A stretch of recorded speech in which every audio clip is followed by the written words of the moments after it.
मुंह मांगा रुपया दिया मैंने। उन्होंने बोला मैं गारंटी लेता हूं पर्चा खारिज नहीं होगा। चुनाव लड़ना भी एक शौक होता है। इस बात से कोई फर्क नहीं पड़ता कि कोई आदमी अमीर है या गरीब है। इस बात से भी कोई फर्क नहीं पड़ता कि उसको कोई बड़ी पार्टी टिकट देगी या नहीं देगी। इस बात से भी कोई फर्क नहीं पड़ता है कि वो चुनावी मैदान में अकेले उतरेगा या काफी जनसमूह उसके साथ में होगा। नमस्कार, मैं हूं शिव पांडे और आप देख रहे हैं अखंड भारत आज तक। आइए बात करते हैं चुनावी मैदान की और चुनावी सरगर्मियों की। जी हां, इस समय लोकसभा चुनाव अपने जोरों पर है, या ये कहें कि लोकसभा चुनाव सबाब पर है। और लोकसभा के चुनाव में बहुत सारे कैंडिडेट चुनावी मैदान में ऐसे भी हैं जिनको किसी पार्टी का सपोर्ट नहीं है, जो अकेले हैं और निर्दल उम्मीदवार या निर्दल प्रत्याशी के तौर पर चुनावी मैदान में उतरे हुए हैं। लेकिन कई ऐसे प्रत्याशी भी समय चर्चा में हैं जिन्होंने निर्दलीय उम्मीदवार के रूप में चुनावी नामांकन कराया था, लेकिन नामांकन रद्द हो जाता है, उनका पर्चा खारिज कर दिया जाता है और पर्चा खारिज होने के बाद उनका फूट फूट कर रो रो कर बुरा हाल है। इस समय एक प्रत्याशी हैं जौनपुर के जिनका नाम अमित सिंह है।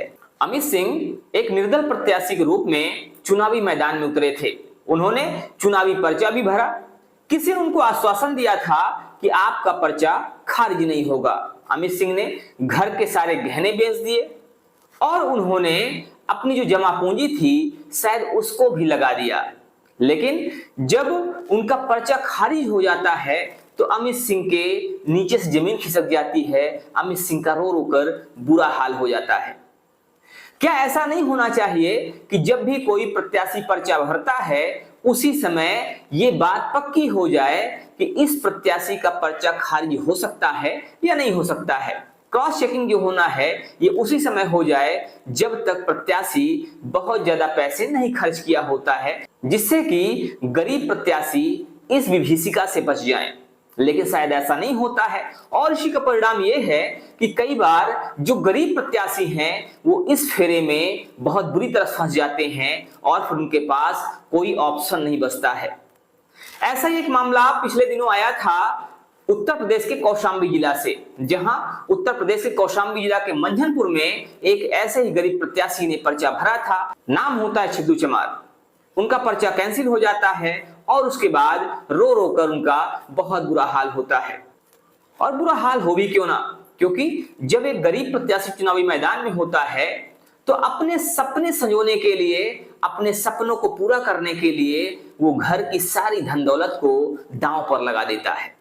और जब उसके सपने पूरे नहीं होते हैं या धन दौलत दांव पर लगने के बाद भी उसके सपने टूटते हैं तो उसमें बहुत तकलीफ होती है। और शायद यही तकलीफ इस प्रत्याशी के साथ भी दिखाई दे रही है जिनका नाम अमित सिंह बताया जा रहा है। आइए आपको दिखाते हैं अमित सिंह का वो वायरल वीडियो जिसमें वो चुनावी पर्चा कैंसिल होने के बाद रोते बिलखते दिख रहे हैं। मुंह मांगा रुपया दिया मैंने। उन्होंने बोला मैं गारंटी लेता हूं पर्चा खारिज नहीं होगा। उन्होंने भाग गए, अभी मालूम नहीं किधर गए। उन्होंने उनको फोन किया, बोलते हमारा गलती नहीं है। मैंने कहा फिर किसका गलती है? सब पेपर तुमने 29 तारीख को मेरे को केजरी चालान भरवाया, मैंने 25,000 जमा करके आया। करंट अकाउंट में पैसा डालने के लिए बोला, उसमें भी मैंने डाला। क्या नहीं किया? 4 दिन 5 दिन ये भाई साहब खड़े हैं। कितना दिन भाग के आया मैं यहाँ, ये लोगों ने मेरा खारिज कर दिया। क्या क्या किया? किस लोकसभा से भरा था? 73 से। इस पार्टी नई निर्दल से भरा था। क्या बता के खारिज का नाम क्या है? अमित कुमार सिंह।